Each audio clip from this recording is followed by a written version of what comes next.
Donald Trump has been preparing for 78 years. This is not about whether someone has been doing it in plain sight or not. They have now said that Biden is going to win because he's taken a shot of something in his ass.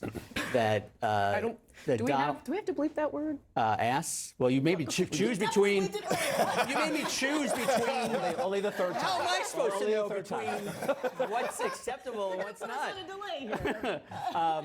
You know, and it's crazy when they hit the stage. It's going to be a clear contrast, like it was 4 years ago, and I do think it's going to shake enough people who are maybe unhappy as hell about their choice, but they know they need to make one.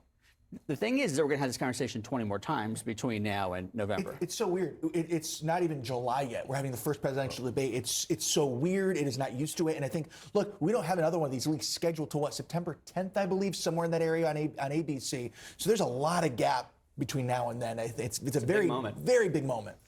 Yeah. You have the current president of the United States, the former president of the United States. So the expectations debate to me is just silly. You have two men who have sat in the Oval Office, have had to deal with these crises.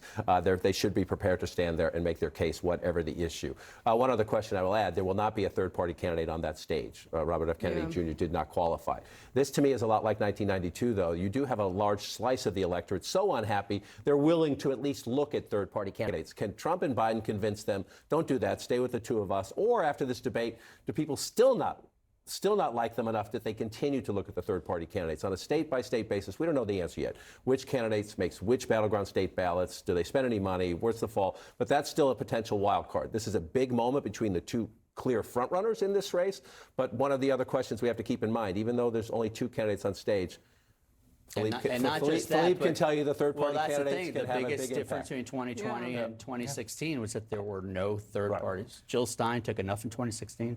Well, and again, just for viewers who may not kind of realize where you're coming from on that, I mean, when you were working with Hillary Clinton Michigan, in 2016, in the swing states, right, there were third-party candidates on the ballot, and you guys were very acutely aware of their impact. In the margin, and with RFK, it's confusing because you don't know who he's taking votes from or who would flee to him and who it redounds to. I mean, there was this Mr. Mellon person who gave $50 million, I guess, to Donald Trump. He had given $25 million to RFK. There's such an overlap there on, vaccine denialism and other stuff that Donald Trump seems to be afraid of RFK, but just because he's not on the stage doesn't mean he doesn't exist. If I'm Trump, I loop in RFK into some of the attacks on Biden. I try and lump them together a little bit because, look, rightly so, I think Trump and his team view RFK as a threat in some of these states.